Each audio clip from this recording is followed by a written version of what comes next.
Very recently I spoke about the potential for a voice actors strike for the voice actors in the union SAG AFTRA.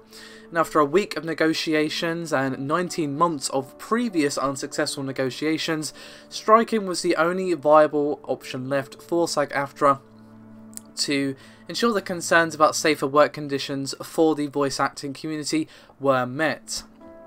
I have a bit of a statement here from Ray Rodriguez, SAG AFTRA's Chief Contracts Officer, and he said, quote, "It's time for video game employers to take our concerns seriously and negotiate a modern contract based on actor safety, industry precedent and best practices." Now obviously these voice actors do not want to go on strike, which was stressed by the voice actor Keith Farley, and basically said that unfortunately at the moment the strike seems to be the only way to make their voices heard after 2 years of trying to renegotiate contracts. Now, as I said, this not only includes safer working conditions, but also an increase in money they earn from projects. And in terms of the working conditions, you might be thinking, they're voice actors, what's the issue?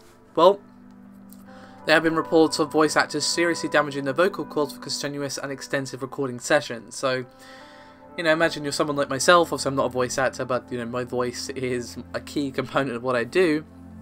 And I'm forced to work conditions where I'm damaging my voice, I'm literally damaging my livelihood, and that's the same case for them. Now, SAG AFTRA is actually demanding a reasonable bonus for every 2 million copies of a game sold, as well as upfront conversations with producer about projects they're working on, as well as the concerns about working conditions being taken seriously. And SAG AFTRA said, quote, "This group of video game employers knowingly feeds off other industries that pay these same performers fairly to make a living. This represents a freeloader model of compensation that we believe cannot and should not continue."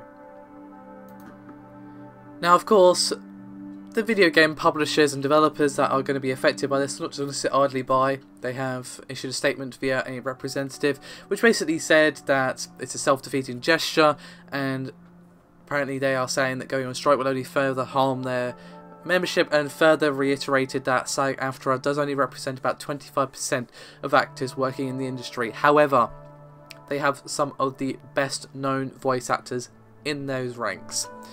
For example, Jennifer Hale, David Hayter, and a bunch of other actors as well. And both of those voice actors that I mentioned did put their support behind the strike earlier this week.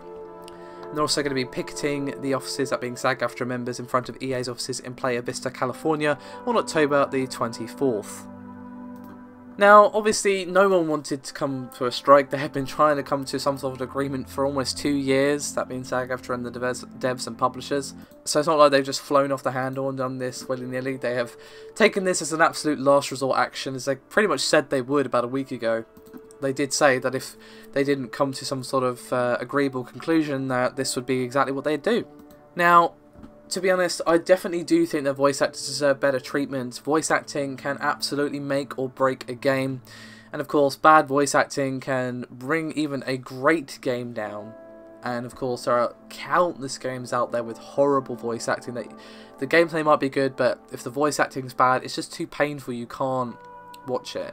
And, you know, all these experiences that we've had that have just been so emotional, say for example The Last of Us, would that be the same without the voice acting done for Joel and Ellie, and how talented those people were putting all that work into bringing those characters to life?